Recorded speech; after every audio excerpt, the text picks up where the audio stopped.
Hello everyone, I am मोहित अहमद सिद्दीकी। अच्छा, अपनी इस वीडियो में मैं बात करना चाहूँगा कुछ PL 300 एग्ज़ाम के बारे में।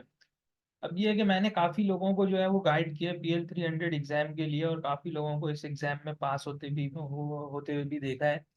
तो पहली बात तो ये है कि इस एग्ज़ाम को पास करने के लिए हमारे पास रिसोर्सेज क्या होते हैं। नॉर्मली जो लोग तैयारी करते हैं, जो लोग एग्ज़ाम में अपेयर होते हैं, वो माइक्रोसॉफ्ट लर्न की वेबसाइट से पढ़ते हैं। इसके अलावा कुछ और भी रिसोर्सेज हैं, जैसे एक SQL BI के नाम से एक वेबसाइट है, वहाँ से आप जो है उसके ब्लॉग्स पढ़ सकते हैं, बहुत सी चीज़ें आपको वहाँ पे समझ में आ जाएँगी।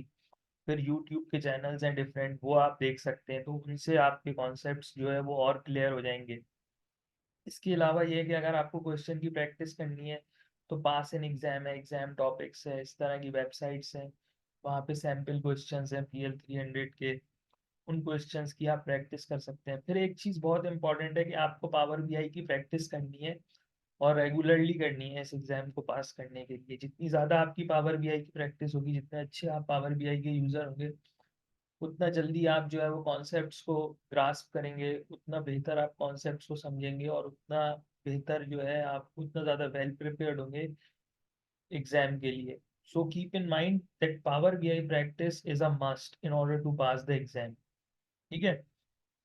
अब यहाँ पे ना लोगों के बहुत सारे, जो लोग मेरे पास आते हैं PL 300 एग्ज़ाम के लिए, इनकी बहुत सारी क्वेरीज़ होती हैं। तो उसी सिलसिले में मैंने ये वीडियो बनाई है, और इसमें मैं कुछ जो है ना वो कॉमन क्वेश्चंस के बारे में बात करूँगा यहाँ पे। ठीक है? एक तो ये कि एग्ज़ाम फॉर्मेट में ये होता है कि आपके पास केस स्टडी के क्वेश्चंस होते हैं, कुछ केस स्टडीज़ हैं। अब केस स्टडी के जो क्वेश्चन होते हैं उसमें एक बहुत बड़ी आपको केस स्टडी दी जाती है, और केस स्टडी के नॉर्मली अबाउट 10 क्वेश्चंस होते हैं एग्ज़ाम में, जो आपको आंसर करने होते हैं।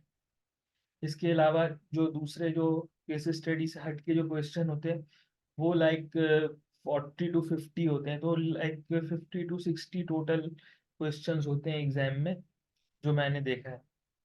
इसके अलावा ये है कि जो है डेक्स के मेजर्स हैं, डेक्स बहुत इंपॉर्टेंट है, डेटा एनालिसिस एक्सप्रेशंस। डेक्स के मेजर्स जो हैं वो आप बहुत अच्छी तरह से करें इस एग्ज़ाम को पास करने के लिए। अब डेक्स का ये है कि देखें, डेक्स में कुछ तो काफ़ी आसान मेजर्स हैं, लेकिन कुछ मुश्किल भी हैं। जैसे सम एक्स है, इटरेटर फंक्शंस है, सम एक्स, काउंट एक्स, ये थोड़े से मुश्किल हो जाते हैं। क्रॉस फिल्टर है, कीप फिल्टर्स, जो एडवांस्ड एक्स के मेजर्स हैं, उनको प्रैक्टिस करें।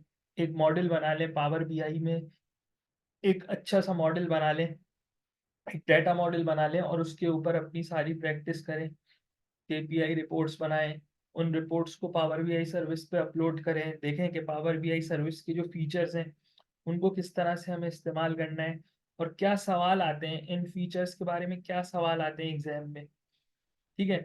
अब होता ये है कि जो है नॉर्मली हम जो चीज़ें करते हैं, बहुत सी चीज़ें तो ऐसी हैं पावर बीआई में जो हम नॉर्मली करते हैं। मिसाल के तौर पे हम विजुअल्स क्रिएट करते हैं पावर बीआई में। ठीक है ना? तो विजुअल्स तो हम नॉर्मली क्रिएट करते हैं, या पावर क्वेरी पे जो डेटा ट्रांसफॉर्मेशन है, डेटा क्लीनिंग है, तो वो तो हम नॉर्मल हम कर लेते हैं, इतना कोई मसला नहीं होता। लेकिन कुछ चीज़ें ऐसी होती हैं जो छोटे-छोटे पॉइंट्स होते हैं, लाइक परफॉर्मेंस एनालाइज़र है, इंक्रीमेंटल रिफ्रेश है पावर बीआई सर्विस पे। बहुत सी चीज़ें ऐसी हैं, छोटी-छोटी चीज़ें ऐसी हैं, जो हम नॉर्मली पावर बीआई में नहीं करते। जैसे कि इन्फ्लुएंसर्स विजुअल है। तो ये जो छोटे-छोटे पॉइंट है ना, जब आप एग्ज़ाम में अपेयर हो, तो ये जो छोटे-छोटे पॉइंट्स हैं ना, इनका ख़्याल रखें। इनको आपको जो है ना वो अच्छी तरह से देख के जाना है।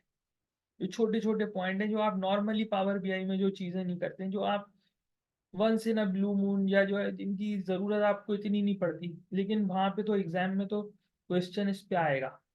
तो आप ये चीज़ें, इस इन चीज़ों का ख़्याल रखें, इन पॉइंट्स का ख़्याल रखें, और ये पॉइंट्स जो हैं आप माइक्रोसॉफ्ट लर्न की वेबसाइट से भी पढ़ें, और जब जब आप पेपर देने जाएँ तो उससे पहले आप अच्छी तरह से रिवाइज़ करके जाएँ। अच्छा, अब एग्ज़ाम में अपेयर कब होना है? एग्ज़ाम में अपेयर उस वक़्त होना है जब आपको इतना कॉन्फिडेंस हो कि आप 70 टू 80% जो आपके पास क्वेश्चंस हैं प्रैक्टिस के लिए, वो आप अच्छी तरह से सॉल्व कर रहे हैं। ठीक है ना? आपको ये कॉन्फिडेंस हो अपने ऊपर कि किसी भी तरह के क्वेश्चंस आएँगे तो मैं 80% तक मैं सॉल्व कर लूँगा, क्योंकि अब जो पासिंग मार्क्स होंगे इसके अंदर, वो 700 पॉइंट्स होंगे आउट ऑफ 1000। ठीक है ना? तो नियरली अबाउट 70%। अच्छा, फिर आ जाते हैं कि भाई PL 300 चने हमने पास तो कर लिया है। अब PL 300 पास करने के ना एडवांटेजेस क्या है, या ये एग्जाम जो है वो हमें पास करने का क्या फायदा हुआ, हमें क्यों ये एग्जाम में अपेयर होना चाहिए। देखिए, इसका जो सबसे बड़ा एडवांटेज है, बहुत से लोग ये सोच के करते हैं कि हमें जॉब में सपोर्ट करेगा। ठीक है, जॉब में तो सपोर्ट करेगा या कैरियर में सपोर्ट करेगा, वो तो एक एस्पेक्ट है। लेकिन जहाँ जहाँ बात आती है डेटा एनालिस्ट बनने की या डेटा एनालिसिस की, तो ये एग्जाम जो है ना, ये आपको एक फाउंडेशन प्रोवाइड करता है। ये एग्जाम आपको एक फाउंडेशन प्रोवाइड करता है डेटा एनालिसिस की। मतलब आपको पता चलेगा कि डेटा एनालिसिस का काम किस तरह से होता है, और डेटा एनालिसिस का फ्लो क्या होता है, कौन से सोर्सेस से डाटा आता है, डेटा मॉडलिंग क्या होती है, ठीक है, डेटा ट्रांसफॉर्मेशन क्या होती है, डेटा क्लीनिंग क्या होती है, उसके बाद फिर डेटा विजुअलाइजेशन क्या होती है। अब देखें, जैसे डेटा मॉडलिंग है, या डेटा मॉडल हम ले लेते हैं, तो डेटा मॉडल जो आप पावर बीआई में आपके पास एक डेटा मॉडल बना हुआ होगा, तो अगर आप सीक्वल पे काम कर रहे हैं, एसक्यूएल पे काम कर रहे हैं, तो एसक्यूएल में भी जो है वो टेबल्स उसी तरह से लिंक्स होंगे, उसी तरह से ज्वाइन लगेंगे, उसी तरह से मर्ज होंगे टेबल, जिस तरह से पावर बीआई में होंगे। तो जाहिर सी बात है, अगर आप ये एग्जाम पास कर लेते हो तो आपको डेटा मॉडलिंग के बारे में पता चलेगा। तो डेटा मॉडलिंग का मतलब ये नहीं है कि सिर्फ पावर बीआई में तक आप महदूद हो गए। अब पावर बीआई की जो चीजें हैं, जैसे पावर क्वेरी है, पावर क्वेरी और डेटा मॉडलिंग तो एक्सेल में भी होती है, एसक्यूएल में भी होती है। अगर आप डेटा विजुअलाइजेशन की बात करें, तो डेटा विजुअलाइजेशन तो एक्सेल में भी होती है, टैब्लो में भी होती है। तो वो तो एक टूल है। लेकिन ये एग्जाम जो है ना, ये आपको कॉन्सेप्ट्स देगा, जो मेन कॉन्सेप्ट्स हैं डेटा एनालिसिस के, वो इस एग्जाम से आपको पता चलेंगे। ठीक है ना। और डिफरेंट डिफरेंट सोर्सेज से हम जो है वो डाटा जो है वो एक्सट्रैक्ट करते हैं डेटा एनालिसिस के लिए। तो आपको पता चलेगा कि डिफरेंट सोर्सेज से किस तरह हम कनेक्ट करते हैं जब हम डेटा एनालिसिस करते हैं। तो ज़रूरी तो नहीं है ना कि सिर्फ जब हम पावर बीआई पे ही डेटा एनालिसिस कर रहे हैं तो पावर बीआई तक हम महदूद हों। आप ये मत समझो कि आप पावर बीआई से रिलेटेड है एग्जाम तो आप पावर बीआई तक महदूद होंगे, नहीं।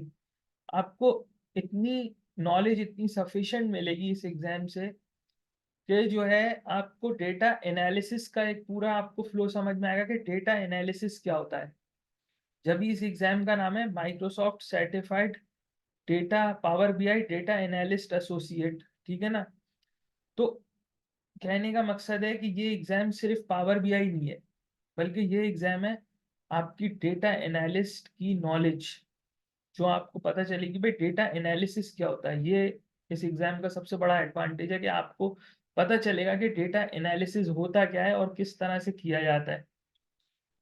सो ये कुछ इंफॉर्मेशन थी, जो मतलब ये कुछ असेंशियल इंफॉर्मेशन है PL 300 एग्जाम के बारे में, जो आपको एग्जाम देने से पहले और एग्जाम देने के दौरान जो है ना, ये बातें पता होना ज़रूरी है मेरे ख्याल से। इसी सिलसिले में मैंने ये वीडियो बनाई थी। Thanks for watching. Late me know if you have any queries. और वीडियो के नीचे डिस्क्रिप्शन में जो लिंक्स दिए गए उनको ज़रा आप देख लीजिएगा, और चाहे तो आप मुझसे कांटेक्ट भी कर सकते हैं। Thanks for watching, thank you very much. It was Muhid Ahmed Siddiqui. Let me know if you have anything to ask. Thank you.